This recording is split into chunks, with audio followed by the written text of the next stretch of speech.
What's up, everybody? Welcome to this YouTube video. So today I'm going to be doing my last mock draft before the NFL draft. So I might be doing another one including further rounds, but my first round is almost set. So I use rumors and my own opinion on players. Of course, it's a prediction mock, so it's not what I would do, it's what I think will happen. But I use a lot of sources. I'm not that big of a film nerd because I don't have access to every film that I see that is available. So I base my opinions on people I trust and members of the media. So of course this might not be totally accurate, but I base it on what I've read for the last 3 months during the draft season, coming up to the draft in this Thursday. So at number one, of course, I'm not going to talk about it. Trevor Lawrence to the Jaguars. I said it last time. It would be a huge mistake to do anything other than to pick Trevor Lawrence at this point. Same for Zach Wilson here. So I think they're the two best players in this year's draft.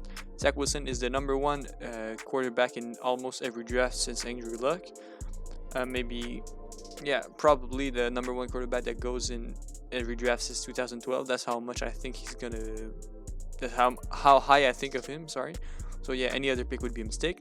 At number three, now we got Mac Jones, the quarterback out of Alabama, going to the 49ers. So of course, like most people, I do not agree with this pick. I don't think you should draft scheme over talent. But to me, Kyle Shanahan wants him. So if Lynch had to do his own choice, he would probably go Trey Lance or Justin Fields. But Kyle Shanahan is probably pushing him to draft Mac Jones. And I do think Lynch likes his head coach, so he might give in. And in this scenario, he does. So Mac Jones is a perfect system QB. He's a great quarterback just to throw the ball to open receivers. He's not going to make the splash plays. He's not going to run around. He's just going to be a pure pocket passer. He reminds me a lot of Alex Smith, who just, he was very decent for 17 years. And that's what Mike Jones can bring to the table, in my opinion. He's never going to be a top 5 quarterback in the NFL. He's probably not going to be even a top 10 quarterback in the NFL. But he can be like a top 15 quarterback for many years, comparable to Kirk Cousins or Alex Smith. So at number 4, we have the Atlanta Falcons selecting Kyle Pitts. So Kyle Pitts, to me, he's lower on my board than Jamar Chase, but that's just because I'm super high on Jamar Chase. I think he is the game changer. But Kyle Pitts is way more versatile, and the Falcons already have 2 wide receiver ones. So they already have that luxury. Now they go get their tight end, who can also play in the slot and play outside. He can play, let's be honest, he can play everywhere. So yeah, you get a gadget. You get not a gadget. You get a Swiss Army knife in your offense for years to come. I don't think anybody's gonna offer enough for the Falcons to trade down. Like, I could see that as a possibility, but the talent is way too high here at number 4. He's probably the number 1 player in most drafts. So yeah. At number 5, we have the Bengals going Jamar Chase. So this is a prediction mock. It's not a what I would do mock, because of course I think it would be a mistake. Even though Jamar Chase, like I said, to me is the best wide receiver prospects, is maybe Megatron. I think he's better than Julio Jones. I think he's going to be the best wide receiver in the league in 2 to 3 years. That's really how high I think of him. He's so high on my board, you have no idea, guys. But when you're the Bengals and you have Joe Burrow, who's 25, which is very old for a second-year QB, and who's had many injuries, like a torn ACL last year, and you see that offensive line, and you have a guy like Penei Sewell or Rashawn Slater on the board, I wouldn't. But I think they will take Jamar Chase, get back that chemistry from LSU with Joe Burrow. And of course, they get probably the best playmaker in this year's draft. He goes at number 5 to the Bengals. Number 6, we have the Miami Dolphins taking Jalen Waddle. So again, not a pick I agree with. I'm really low on Jalen Waddle. I think he's a top 15, maybe top 20 player in this draft. He's really not complete as a wide receiver. But I think the Dolphins have a guy, and that's why they traded back up. They would have stayed put in 13 if they didn't have someone in mind. And you don't trade down just to trade up, just to risk your player not being here. So I think it's a mid-range player that could possibly go before 13, but they just traded up to make sure they had them. And to me, that guy is Jalen Waddle. He reminds me of Will Fuller, a smaller, a shorter Will Fuller. So I think maybe that Will Fuller signing was kind of an experiment. Maybe they want to go a 2 wide receiver with that size, with that speed.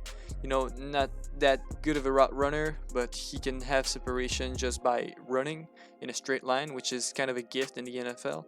So yeah, I think it would work. I think it's a reach at this point, but again, it's what I think will happen. Now at number 7, we have a trade. The Lions trade back with the Patriots. They get a first round pick, a second round pick, and a fourth in this year's draft. And the Patriots, of course, they trade up to get their guy, Justin Fields, the quarterback out of Ohio State. I think it's a perfect match for a New England system. They're going to make him sit maybe 8 to 12 game next year, and he's going to start at the end of the year, and he could possibly lead them to a deep playoff seed if the Patriots are as good as they should be with their roster that they assembled. So yeah, to me it's a good scheme fit. I have Justin Fields a bit lower than that. I don't think he's that good. I don't think he's going to be a game changer from day one, but if he can develop the trait that he's lacking in his game, he can be a top 5 quarterback in the league. So you get a guy with a very high floor, very high ceiling, and you get a guy like Ken Newton who can mentor him. So it's a win-win situation for me. New England trade up to get their future quarterback.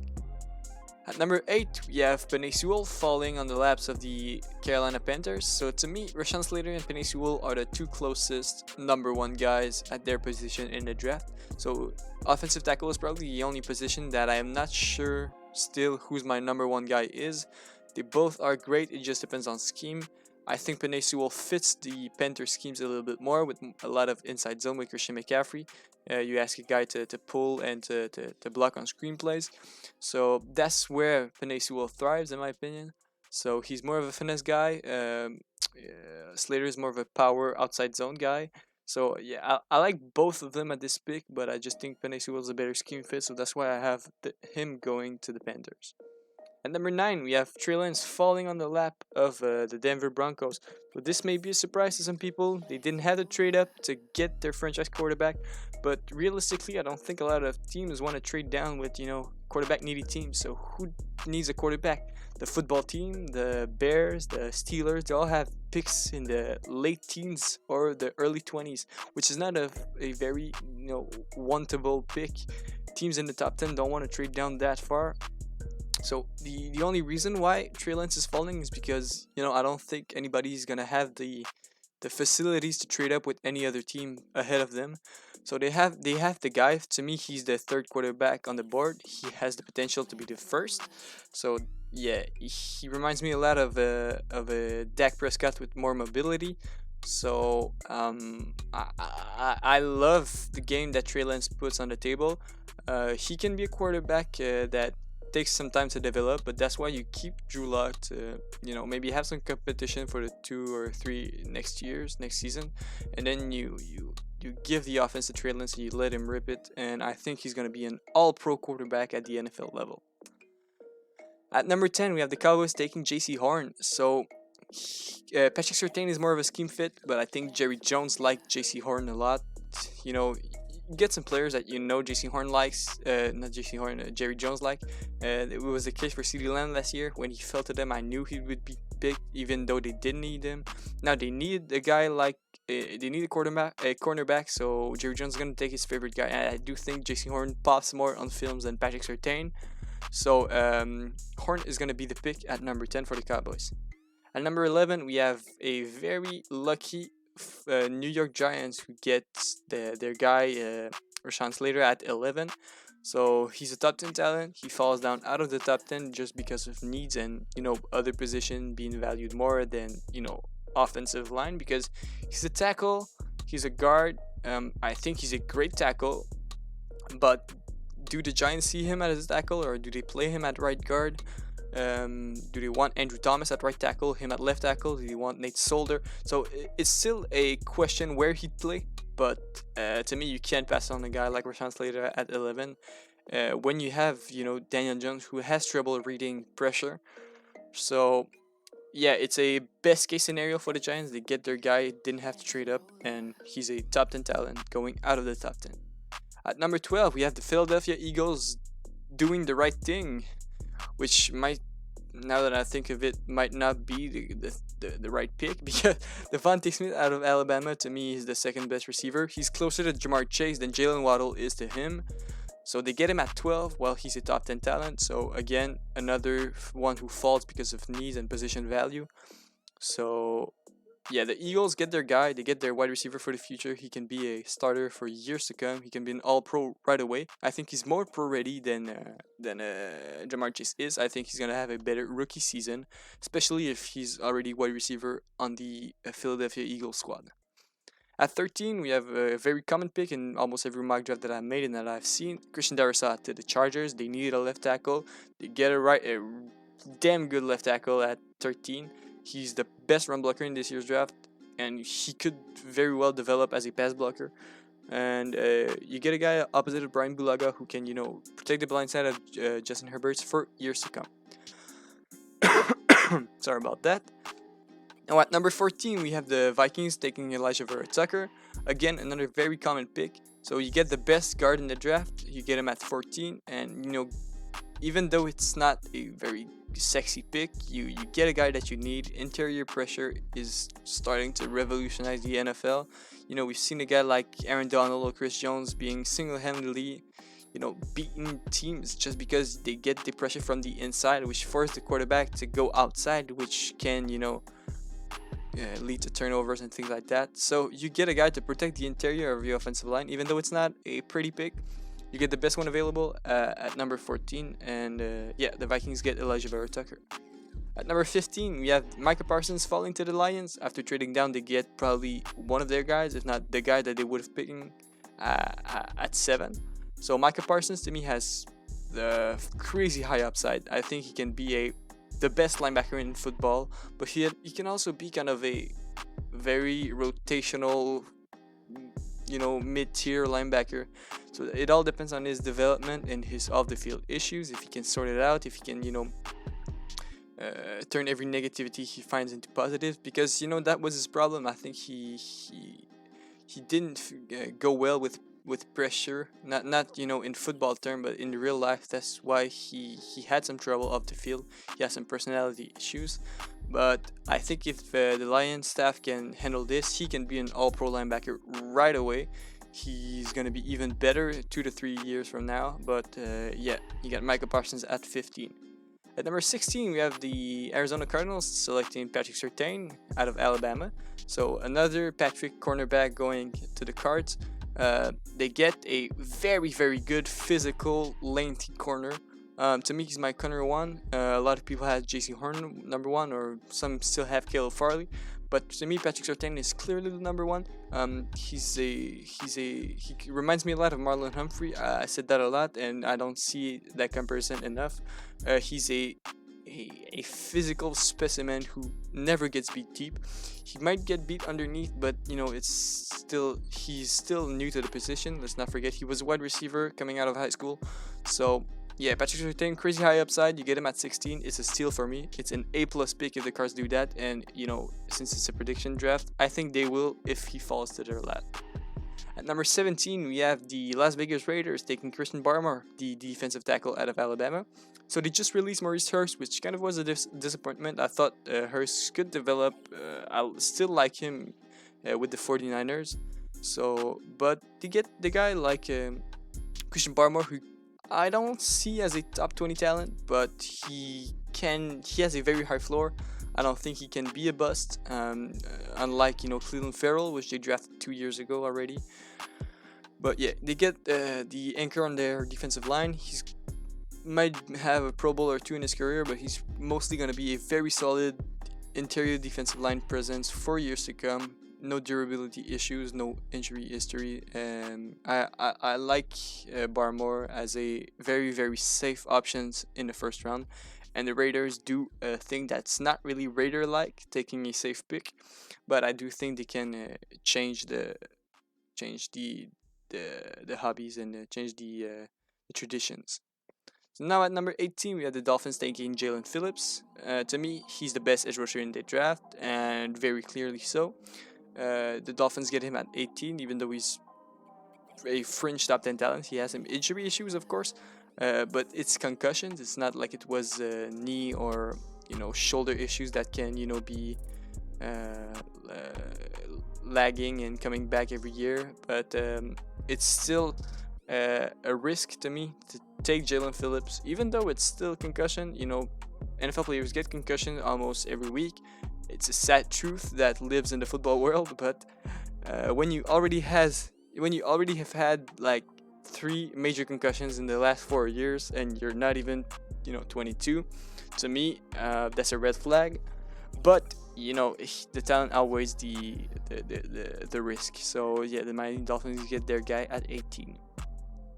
At number 19, we have the football team taking Tevin Jenkins. So yeah, Tevin Jenkins is a kind of a risky pick because he has a very aggressive play style. So he can draw a lot of flags in the NFL, in my opinion. I think the NCAA refs are a bit more easygoing. In the NFL, are starting to loosen up their holding and illegal touching calls. But I still think Tevin Jenkins has to clean up a bit his play. But if he can manage to do that, he can be a Pro Bowl tackle right away. I like him as right tackle in the scheme for the football team. And he's a plug-and-play guy. You get him at 19. Great value for the pick.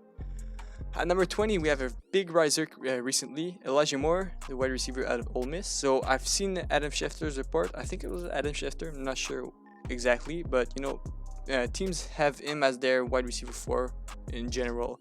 I like him a lot with the Bears. I think he fits their scheme. They got Mooney, the deep threat outside. They got Allen Robinson, which is more the physical outside wide receiver. They need a slot guy. They get the best in the draft.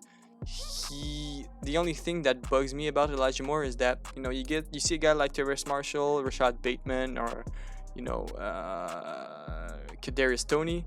They all are slot guys, but I think they have way more upside outside than Elijah Moore. If you draft him at 20, he's going to be a slot receiver. He's going to be a damn good one at it. He's probably going to be a Pro Bowl slot receiver, but he's never going to be that guy outside. So do you want to draft a guy who is that limited in his position that high? Maybe not. Maybe he reminds me a lot of Taylor Gabriel, which was a very good wide receiver with the Bears. So yeah, you get a guy like Elijah Moore who's your 4th receiver on the board, but let's be honest, he can be the number 1 if in terms of production, because he's gonna be open no matter what you ask him to do, because he's a damn good slot receiver. At number 21, we have the Colts taking Kwity Paye, the edge rusher out of Michigan. So I like the Colts going edge rusher. I just figured they'd take the safer option. They've had a lot of risk at edge rusher that didn't pan out. I don't think they want to do this anymore. So they don't want to risk another guy like Jason Oweh or Greg Rousseau, which are more developmental players. They want to get a guy that can play right away. And to me, Kwity Paye is the most pro-ready edge rusher in this year draft, except for Jalen Phillips, but he's already gone. So yeah, they get their guy at 21. At 22, we have the Tennessee Titans taking Rashad Bateman out of Minnesota. So yeah, to me, he's a clear Corey Davis replacement. He has this almost the same length, same physicality. AJ Brown is more the deep threat or underneath player, but he's not gonna be that goal line seam, goal line fade, goal line slant guy. He's more of a middle to in your territory wide receiver. So you get a red zone threat in Rashad Bateman. They're gonna need weapons for Ryan Tannehill. He's not Superman. He's not Patrick Mahomes. Tannehill is a very good quarterback if he has the surroundings. So you gotta replace the guys right away. So you start by replacing Corey Davis with Rashad Bateman at the 22nd pick.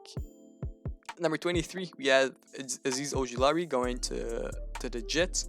So again, another very good pass rusher. He's the youngest of the bunch, so he has a lot of time to develop.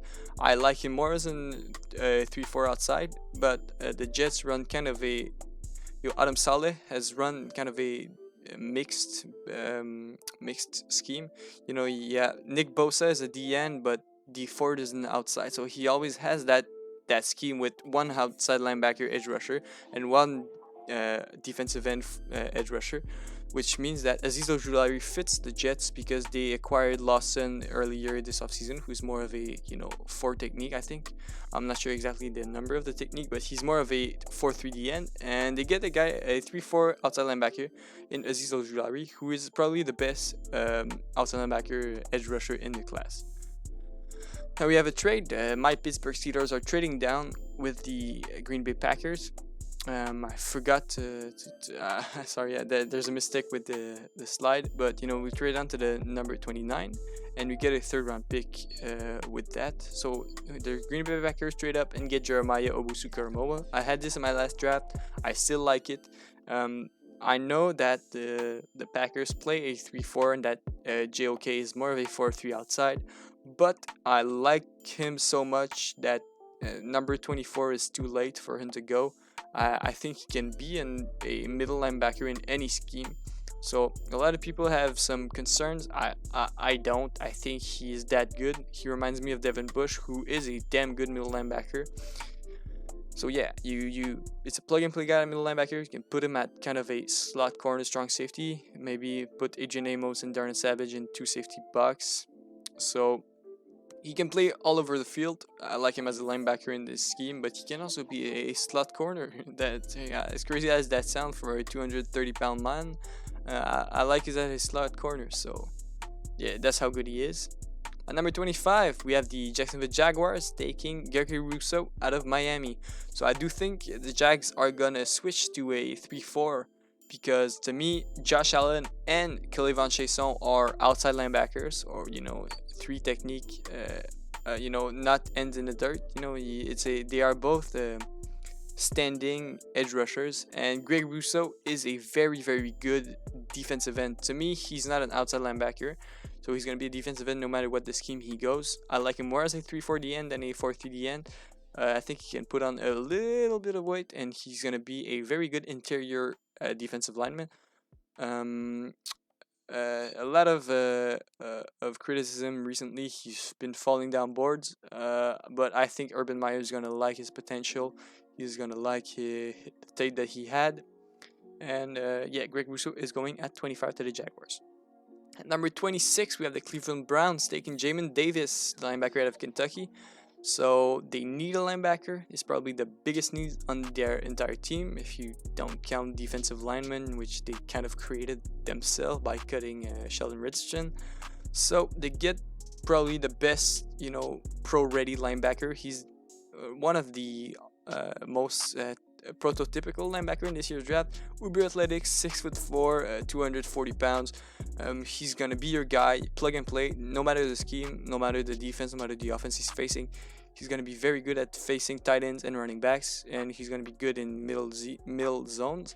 So yeah, you get your guy at 26. No, don't have to trade up. It's a win-win for the Browns.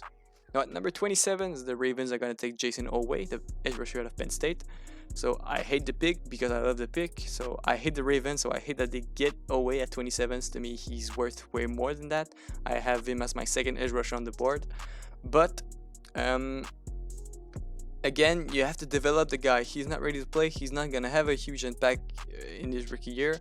So it's up to the coaches to get Jason Oweh to where he's worth to be, where he's supposed to be, with the talent that he has, the athleticism that he has.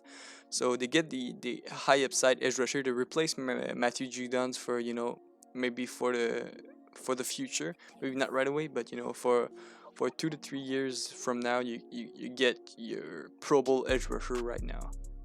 At number 28, we have the faller of the draft, Caleb Farley out of Virginia Tech, going to the New Orleans Saints. So to me, Caleb Farley is the most explosive corner in this year's draft. On tape, he's on par with Patrick Surtain. He's better than JC Horn, but he hasn't finished the season in his career. He didn't play last year. He has some back trouble, back issues. It's a boom or bust play right there. You don't know if he's even gonna make your roster. You don't know if he's gonna play another snap in the NFL. Maybe he can be a guy like I don't remember his name, the San Francisco 49ers linebacker who's bald. he retired after one season because he had too many injuries. I think that's the thing that could happen with Farley. He just can't stay on the field. But let's be honest, when he's on the field, he's so damn good. So you can't pass on a guy like Caleb Farley at 28 when you're the Saints and you have that big of a need at cornerback. At number 29, the Pittsburgh Steelers, after trading down, they take Najee Harris, the running back out of Alabama. I don't like the pick, still don't. Prefer Jalen Mayfield, prefer Len Dickerson, prefer Creed Humphrey. But I've heard that the Steelers are interested in Najee Harris. I know that they are. Every sign leans toward running back in the first round. I'd rather have Javonte Williams, but I think the Steelers are higher on Najee Harris. So you get your running back for the next 10 years. Is he going to be good behind that O-line? Probably not, but he can be a Pro Bowl running back in 2 to 3 years when we figure out our O-line. At number 30, we have the Bills taking Zaven Collins. So, to me, the Bills kind of have a very good linebacker core, but there's always rotation. They always have a good depth. And to me, they need that third guy. So they have Matt Milano, they have Tremaine Edmonds. They need that third guy. And Zaven Collins is going to be that guy. He can play edge rusher and he can play linebacker. He can play hybrid, he can blitz, he can cover. So I think he's going to be a very nice weapon in the Buffalo Bills defense, who kind of took a step down last year, even though their offense took a big step up. But the Bills was a top 5 defense in 2019, and last year they didn't look like themselves. So maybe a guy like Zaven Collins is going to ensure that pressure in the middle of the field to, bring back that elite defense from 2019. At number 31, the Baltimore Ravens, I gotta take Terrace Marshall. So he's a slot guy, but I like him more as an outside receiver. He has more length, he has more speed. I know he's been making plays in the slot, but that's only because LSU asked him to do. They had a guy outside, so now they have, when you have Jamar Chase or Justin Jefferson, or even KT Bouye, which I'm really high on. And you have a very tall receiver who can be mismatched. You put him in the slot. When you're a college coach, you don't want your guy to be good for the NFL. You want to win.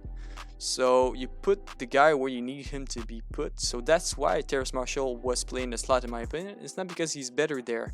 I think he has more upside as the outside wide receiver, and that's what the Ravens need. So again, 2 great picks for the Ravens and 2 picks that I would hate to happen. But it seems likely that it is going to. And the last pick in the draft, the Buccaneers are going to take Trevon Merrick, the safety out of TCU. So they got Antoine Winfield in the strong, and their other safety was kind of a question mark. I forgot his name, but he's young and he's okay, but it's really hard to find a hole for the Buccaneers in their roster.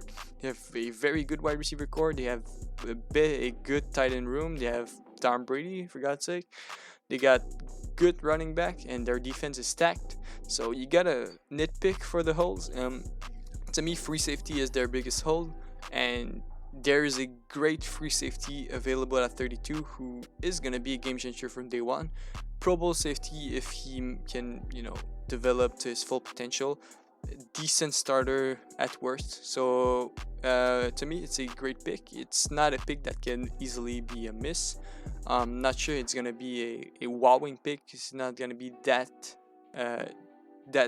difference maker at safety like Fitzpatrick or Darren Matthew can be, but he's gonna be a very decent safety for probably the next 10 years.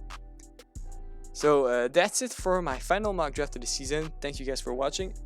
Maybe if I have the time, I'm gonna be doing my top 50 big board, but the draft is in 2 days and I have school and I have work, and so I might not have the time to. But if I do, another video in coming. I'm gonna also grade the draft after they happen, so after every single pick, so maybe Sunday or the week after, I'm gonna be doing a full evaluation. I'm not that into the later round prospects, so I'm not gonna be doing a fully